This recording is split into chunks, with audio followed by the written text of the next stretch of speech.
Hello, आज हम लोग chapter 7 theorem related two angles in a circle chapter start करने वाले हैं। आज के क्लास में हम लोग एक्सरसाइज 7.1 सॉल्व करेंगे। आज का क्लास हमारा सेकेंड क्लास होने वाला है। जिन लोगों ने फर्स्ट क्लास नहीं देखा है वो जाकर चैप्टर 7 का फर्स्ट क्लास में जाकर थ्योरम 34 जाकर मेरा क्लास पहले कर लें, उससे आपको आज इस क्लास का सारा क्वेश्चन समझ में आएगा। अगर आपको ऑलरेडी थ्योरम पता है तो भी क्लास समझ में आएगा, अगर नहीं पता है तो फिर आपको ये क्लास समझ में नहीं आएगा। राइट नाउ आगे बढ़ते हैं, क्वेश्चन नंबर स्टार्ट करते हैं। देखिए इस फर्स्ट क्वेश्चन है, O is the circumcentre of the isosceles triangle ABC whose AB जो साइड है, AB साइड और AC साइड आपस में बराबर है। The point A and O are the opposite in side of BC। देखिए इस लाइन को समझिए, जो पॉइंट सर्कल का जो पॉइंट O है वो साइड BC के, वो साइड A एंड BC के अपोजिट है। डायग्राम कैसे बनाना है पहले इस चीज़ को समझते हैं कि यहाँ पे पहले तो आप ले लीजिए एक सर्कल। राइट, सर्कल का सेंटर जो है वो O है। Right, O is the circumcentre of isosceles triangle ABC। अभी ट्रायंगल अभी हम फॉर्म नहीं कर रहे हैं। ट्रायंगल में AB और AC इक्वल है, okay no problem, but the point A and O are the opposite in side of BC। जो BC साइड है उसके अपोजिट पॉइंट A और O होना चाहिए। डैट मीन्स ये पॉइंट O है और एक साइड आपको बीच में BC रखना है, डैट इज BC, और यहाँ पे साइड लेना है आपको A। देखिए अब ये जो पॉइंट O और A है वो BC साइड के अपोजिट लाई कर रहा। क्लियर? देन आप BA और AC को ज्वाइन कीजिए तो एक ट्रायंगल ABC मिलेगा, उसका सर्कम सेंटर O है। O is the circumcentre of triangle ABC, जिसमें AB और AC साइड आपस में इक्वल है। यहाँ पे लिख देता हूँ। ये सॉल्यूशन करने के पहले सबसे पहले तो आपको डायग्राम बनाना पड़ेगा, उसमें AB और AC साइड इक्वल है। राइट, दैट मीन्स अगर ये दो साइड इक्वल है तो ये दो एंगल भी आपस में इक्वल होगा। राइट, ये इक्वल एंगल को डिनोट कर रहा। तो AB और AC साइड अगर इक्वल है तो angle ABC and ACB, angle ACB आपस में इक्वल होगा। राइट, एंगल BOC का वैल्यू 100 डिग्री दिया हुआ है। B से आपको O को ज्वाइन करना होगा और यहाँ से C को भी ज्वाइन करना होगा। ये एंगल, ये सेंटर O को हम यहाँ पे लिखते हैं, ये एंगल 100 डिग्री दिया हुआ है BOC। अच्छा, तो आप लिख लीजिए कि BOC का वैल्यू 100 डिग्री लिख दिया हुआ। Right, then let us write the value of ABC। ABC का वैल्यू फाइंड करना है, डेट इज ABC, ये वैल्यू फाइंड करना है, एंड ABO और ये पूरा वैल्यू फाइंड करना है। राइट, सबसे पहले मुझे यहाँ से इस ट्रायंगल में जाना है। देखिए ये जो एंगल बना हुआ है एक सेंटर पे बना हुआ है और एक सरकमफ्रेंस पे बना हुआ है, लेकिन हम लोग थ्योरम पढ़े हुए हैं कि जो फ्रंट एंगल होगा सेम आर्क से एक सेंटर सरकमफ्रेंस पे और सेंटर पे, तो जो सेंटर पे बना हुआ एंगल होगा वो सरकमफ्रेंस से डबल होगा। अगर ये 30 था तो ये 60 होना चाहिए, बट ये जो सेंटर पे बना हुआ एंगल है ये फ्रंट एंगल नहीं है, अपोजिट एंगल है। फ्रंट एंगल जो होगा वो ये वाला एंगल होगा। तो BOC का वैल्यू 100 डिग्री दिया हुआ है, तो मुझे ये BOC फाइंड करना है। इस BOC को, वो भी एक पार्ट है सॉल्यूशन का। फिर आपको यहाँ से वो लिखने के बाद आपको यहाँ से स्टार्ट करना है, reflex angle BOC is equal to 360 degree minus 100 degree is equal to 260 degree. तो ये एंगल जो होगा वो 260 डिग्री होगा। ये हम लोग थ्योरम में पढ़े थे। थ्योरम में हमें सेंटर का एंगल चाहिए, तो ये सेंटर का एंगल अगर हम फाइंड करते हैं तो ये ए नहीं मिलेगा क्योंकि ये फ्रंट एंगल नहीं है। थ्योरम हम लोग इस तरह से पढ़े हैं, देखिए ये दोनों सामने की तरफ जाएगा, लेकिन ये क्या हो रहा है, ये इस तरफ आ रहा है एंगल 100 डिग्री और ए जो है वो उस तरफ जा रहा है। पहले मुझे ए फाइंड करना है। तो ए जो है वो सरकमफ्रेंस पे बना हुआ एंगल है और जो BOC है वो सेंटर पे बना हुआ है। बट ये BOC से काम नहीं होगा, इस BOC से काम नहीं होगा, इस BOC से काम होगा। Okay, that is the 260 degree. तो ये डबल है किसका, एंगल ए का।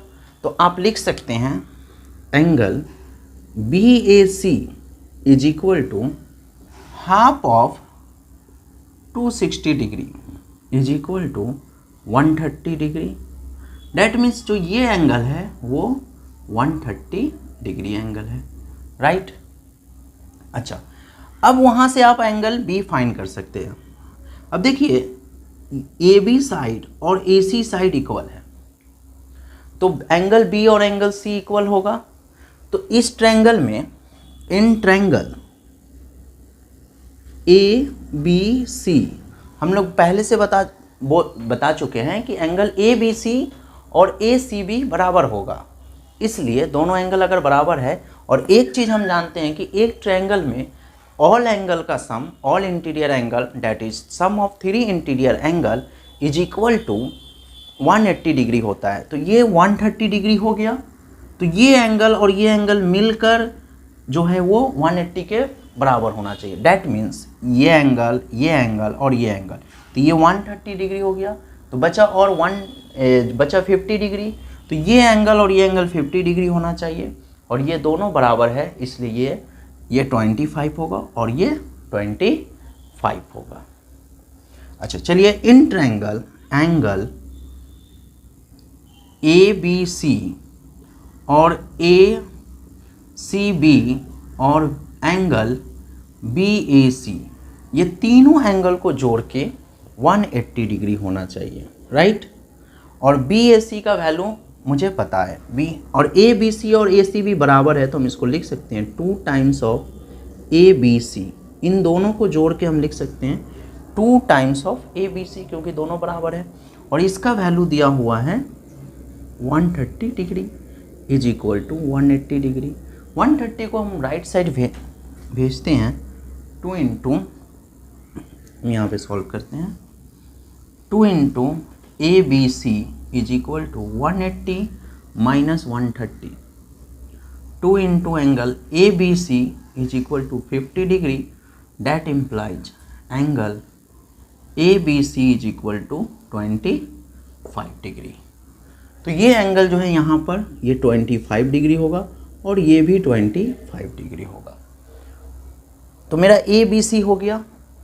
फर्स्ट एंगल का वैल्यू हम लोग फाइंड कर चुके हैं। Then second ABO that is ये पूरा एंगल चाहिए। पूरा एंगल में ये थोड़ा से पार्ट का एंगल मिल चुका है, बचा ये। तो OBC अगर हम लोग फाइंड कर लेंगे तब हम दोनों को ऐड करके बोल सकते हैं कि ABO का वैल्यू कितना होगा, राइट। देन ABO फाइंड करने के पहले मुझे OBC फाइंड करना है। तो ये 100 है और ये दोनों सर्कल का रेडियस है, राइट। तो ये भी एक आइसोसेलेस ट्रायंगल है। ट्रायंगल नाउ आप इस ट्रायंगल में देखिए, इन ट्रायंगल BOC में OB और OC बराबर होगा। क्यों? रेडियस ऑफ सेम सर्कल, दोनों सेम सर्कल का रेडियस है, राइट। अगर रेडियस दोनों है तो ये दोनों एंगल OBC इक्वल होगा एंगल OCB के, राइट। तो ये 100 डिग्री है, हम डायरेक्ट लिखते हैं, तो दोनों मिलकर 80 डिग्री होना चाहिए। डैट मीन्स दोनों मिलकर 40-40 होना चाहिए, दोनों अलग अलग 40-40 होना चाहिए। तो angle O B C is equal to 40 degree and angle O C B is equal to 40 degree. O C B नहीं चाहिए, कोई बात नहीं है, ओ बी सी चाहिए, तो ये 40 हो गया, ये 40 डिग्री हो गया। अब मुझे ए बी ओ चाहिए, right. Therefore angle A B O is equal to 25, ये 25 और ये 40 plus 40 is equal to 65 degree. Okay, तो ये जो इस क्वेश्चन में जितना क्वेश्चन सॉल्व करेंगे सब में theorem related two angles in a circle का कॉन्सेप्ट आएगा। आपको ध्यान रखना है कि जो एंगल बनेगा वो फ्रंट साइड होना चाहिए, डैट इज सेम डायरेक्शन में होना चाहिए, इस तरह से बनना चाहिए। ये आर्क हो गया, राइट, और इस आर्क से एक सेंटर की तरफ एंगल बनना चाहिए और इसी आर्क से सेम डायरेक्शन में सर्कमफ्रेंस पे एंगल बनना चाहिए। लेकिन यहाँ देखिए ये आर्क हो गया, इस आर्क से क्या दिया हुआ था, इस डायरेक्शन में एंगल 100 डिग्री दिया हुआ था और इस डायरेक्शन में ए दिया हुआ है, इसलिए ये 100 का हाफ नहीं होगा। तो कौन सा एंगल चाहिए, ये एंगल चाहिए, ठीक है। ये जो हो गया इस एंगल होना चाहिए, मतलब कि दोनों का एंगल जो है वो एंगल अपोजिट होना चाहिए, डायरेक्शन सेम होना चाहिए। जैसे कि ये इस तरफ है तो इसके अपोजिट साइड में एंगल होना चाहिए, तब जाकर ये इसका हाफ होगा। यहाँ देखिए, यहाँ आपको इजीली समझ में आ रहा है, देखिए ये एंगल यहाँ है, आप आ रहे हैं फिर इस तरफ आ रहे हैं, तब जाकर ये मिल रहा है आपको 60 डिग्री। 60 का हाफ कौन है, जो सर्कमफ्रेंस पे बना है, और 30 का डबल जो है वो सेंटर पे बना हुआ है, राइट। चलिए और कॉन्सेप्ट को क्लियर करते हैं, सेकंड क्वेश्चन करते हैं। चलिए सेकंड क्वेश्चन करते हैं। सेकंड क्वेश्चन का मैंने नहीं लिखा हूँ क्योंकि सेकंड क्वेश्चन का डायग्राम दिया हुआ था और डायग्राम से ही क्लियर कर लेंगे कि क्वेश्चन में क्या करना है। देखिए इस क्वेश्चन में ए बी सी फाइंड करना है। ये एक डायग्राम दिया हुआ है, ये आर्क है, ठीक है। इस आर्क से ध्यान दीजिए, इस आर्क से एक सर्कमफ्रेंस पे एंगल बना हुआ है बी, उस ए बी सी, बी का वैल्यू फाइंड करना है, ठीक है। तो v का वैल्यू एक 110 का हाफ नहीं होगा, राइट। क्यों, क्योंकि सेम डायरेक्शन में नहीं है।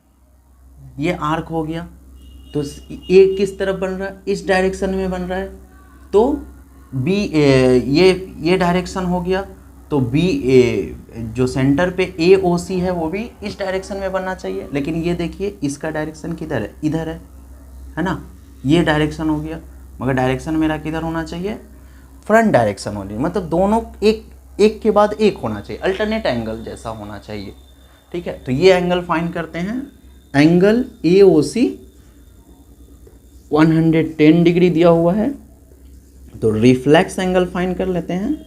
रिफ्लेक्स एंगल ए ओ सी, दोनों ए ओ सी है तो एक को एंगल ए ओ सी बोलेंगे और दूसरा अगर ए ओ सी रहेगा तो उसको रिफ्लेक्स एंगल कहेंगे।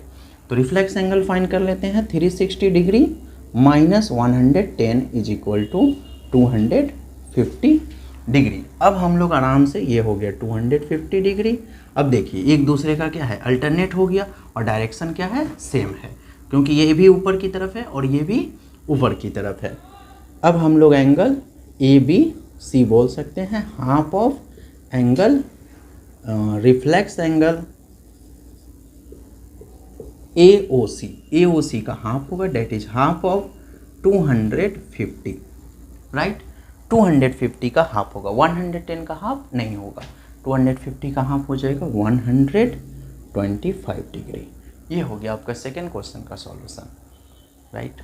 अगर आपको समझ में आ रहा है कमेंट सेक्शन में बताइए कि कहाँ पे प्रॉब्लम है, हम उसको आपको क्लियर करेंगे। आप कमेंट सेक्शन में भी बता सकते हैं कि अगर आपको नहीं समझ में आ रहा है तो आप कमेंट सेक्शन में बता सकते हैं, राइट। चलिए अब थर्ड क्वेश्चन करते हैं। ओके, क्वेश्चन नंबर 3 इसके बाद करेंगे। पहले क्वेश्चन नंबर 4 करते हैं जिसमें डायग्राम से सॉल्व हो जाएगा, राइट। इस क्वेश्चन को करते हैं। इस क्वेश्चन में देखिए एक डायग्राम है, ये एक सेंटर है और ये ए बी जो है, ए से बी जो है वो एक आर्क है, राइट। आर्क लिख देता हूँ, आर्क ए बी, ये आर्क है।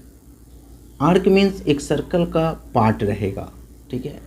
एक सर्कल का जो पार्ट रहेगा वो आर्क कहलाएगा, सेगमेंट बोल सकते हैं, राइट। तो इस सेगमेंट को हम लोग क्या कहते हैं, आर्क कहते हैं। ए से जो बी लेंथ है वो आर्क है। अब इस आर्क से देखिए सेंटर पे जो बना हुआ एंगल है ए ओ बी, राइट। और सरकमफ्रेंस पे जो बना हुआ एंगल है वो ए सी बी, ठीक है। क्या क्या फाइंड करना है, B C O, where is the B, B C O, ये पूरा एंगल फाइंड करना है, ये पूरा एंगल फाइंड करना है, बी सी ओ। तो पहले हम लोग चेक करते हैं, जो जो पॉसिबल एंगल है वो निकाल लेते हैं। तो हमारा एंगल ए ओ बी जो होगा वो 2 times of A C B. क्यों, क्योंकि ए ओ बी जो है वो सेंटर पे बना हुआ एंगल है और ए सी बी जो वो सरकमफ्रेंस पे बना हुआ एंगल है। तो एंगल ए ओ बी का वैल्यू होगा 2 × 35 degree is equal to 70 degree, right. ये आंसर हो गया यहाँ पर 75 डिग्री, सॉरी 75 नहीं 70 डिग्री, राइट। अच्छा, बी सी ओ क्या चाहिए, बी सी ओ। देखिए हम इसको एक्सटेंड करते हैं, एक्सटेंड करके इसको अगर हम सरकमफ्रेंस पे इंटरसेक्ट करवाते हैं और इस पॉइंट का नाम रखते हैं ई। और अब हम लेते हैं ये जो वैल्यू आया है इसको लिख लीजिए, फ्रॉम आर्क ए बी, ये ए बी आर्क से आया है, राइट। इस आर्क से हमारा ए ओ बी का वैल्यू आ गया। अब नया एक आर्क दिख रहा है आपको, इसका नाम है ई ए, राइट। फिर से लिखिए अगेन, फ्रॉम आर्क ई ए। अब आप इस तरफ से देखिए तो ये एक सेंटर पे बना हुआ एंगल है, राइट। ये एक सेंटर पे बना हुआ एंगल है 40 डिग्री। और ये 2 पॉइंट ले लीजिए, डेट मीन्स ये आर्क का टर्मिनल पॉइंट है। और इसी आर्क से देखिए कि सरकमफ्रेंस पे कहाँ एंगल मिल रहा, ये एंगल मिल रहा। इसका नाम क्या है, इसका नाम है ए सी ई, राइट। तो आप लिख सकते हैं कि एंगल ए सी ई वो सरकमफ्रेंस का एंगल है, हाफ होगा सेंटर पे बना हुआ एंगल। सेंटर पे कौन सा एंगल है, A O E is equal to half of 40 degree is equal to 20 degree. तो ये एंगल जो हो गया, ये छोटा सा जो एंगल है ये 20 डिग्री है। अब मुझे क्या चाहिए, B C O, that is यहाँ बी, ये हो गया सी और ये ओ, डैट मीन्स अब मुझे ये पूरा एंगल चाहिए। तो ये पूरा एंगल का वैल्यू हो गया 55 degree. Therefore angle B C O is equal to 20 degree plus 35 degree is equal to 55 degree. एक क्वेश्चन सॉल्व हो गया। अब क्या चाहिए, B O D, B O D. अच्छा, ये पूरा एंगल चाहिए B O D, B O D, that means ये 2 लाइन से बना हुआ एंगल चाहिए, लाइन सेगमेंट से बना हुआ एंगल चाहिए, that means B O D चाहिए। तो B O D, therefore angle B O D जो होगा वो 40 degree plus 70 degree is equal to 110 degree. दोनों का आंसर फाइंड हो गया, राइट। कॉन्सेप्ट वही है, सेंटर पे बना हुआ एंगल और सरकमफ्रेंस पे बना हुआ एंगल, राइट। चलिए क्वेश्चन नेक्स्ट करते हैं। ओके, क्वेश्चन नंबर 3 अब करते हैं। एक क्वेश्चन पहले लिख दिए थे तो क्वेश्चन 4 हो गया, अब 3 करते हैं, राइट।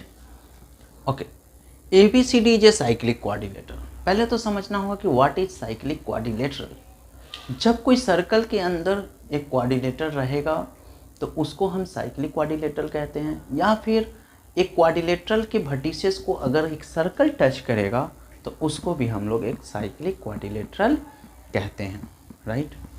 तो हमें एक सर्कल के अंदर क्वाड्रिलेटरल बनाना होगा और के सरकमफ्रेंस को चारों ऑल वर्टिसेस टच करना चाहिए, ऑल 4 वर्टिसेस सर्कल के सरकमफ्रेंस को टच करना चाहिए, right.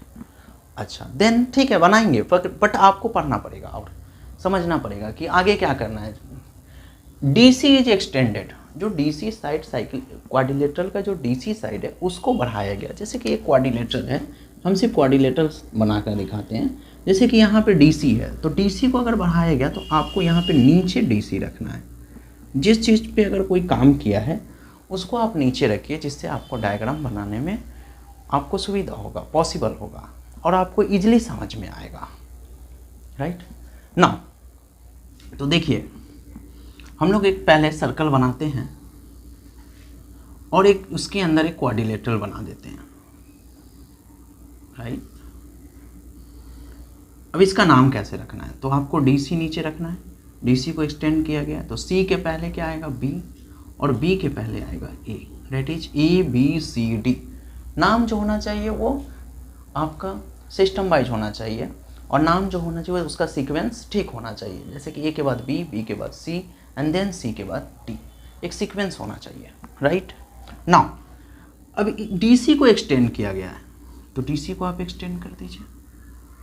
Extend to the point P, कहाँ तक किया गया है, एक पॉइंट P तक किया गया, मतलब जहाँ पे आपको एक्सटेंड करके लास्ट तक एक्सटेंड किया गया है उस पॉइंट का नाम है P, okay. If angle BCP, एक साइक्लिक क्वाड्रिलेटरल समझ में आया, सर्कल के अंदर एक क्वाड्रिलेटरल होगा तो उसका एक सेंटर भी होगा और DC साइड को एक्सटेंड किया गया और एंगल BCP, B से स्टार्ट कीजिए, C के पास आइए, देन P के पास जाइए, that angle is 108 degree, right।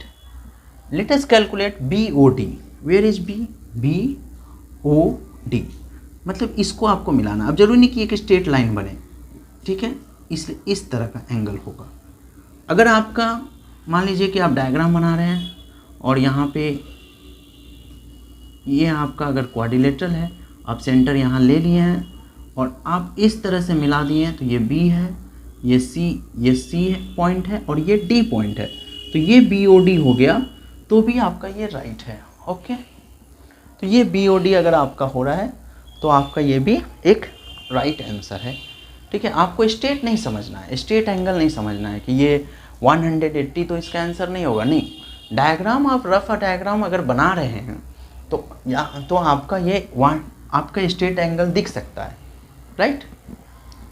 But आपको ध्यान रखना है ये आपका स्ट्रेट एंगल नहीं होगा।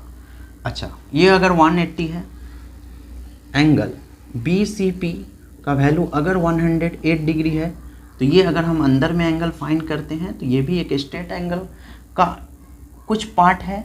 तो angle BCD is equal to 180 minus 108 degree होगा और इसका वैल्यू हो जाएगा 72 डिग्री, राइट। अगर ये 72 डिग्री है तो फिर अब ये बताइए कि ये एंगल का कितना होगा वैल्यू। ये एंगल आप नहीं बता सकते बट आप ये एंगल बता सकते हैं।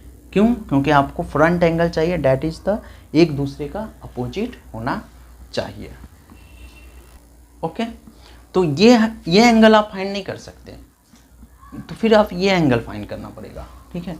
तो आप लिखिए एंगल BOD, अगर आप इसको BOD मान रहे तो BOD होगा 2 times of angle BCP DCB is equal to 2 times of 72 degree is equal to 144 degree, right. अब दोनों एंगल निकाल दीजिए, तो ये एंगल हो गया 144 डिग्री, क्योंकि ये सरकमफ्रेंस पे बना हुआ है, ये सेंटर पे बना हुआ है और ये सरकमफ्रेंस पे बना हुआ है। आर्क कौन सा है? आर्क जो है वो TB आर्क है, राइट।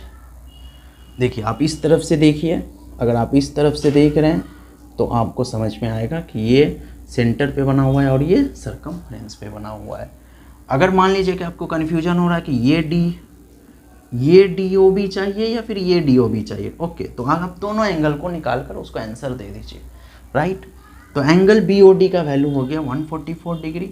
अब दूसरा एंगल आपको निकालना है, तो रिफ्लेक्स दूसरा BOD निकालना है, that name is reflex angle BOD, तो रिफ्लेक्स BOD का वैल्यू होगा 360 minus 144, that is 10 minus 4 6 and 5 minus 4 1 and 2 minus 3 minus 1 2, 260 degree.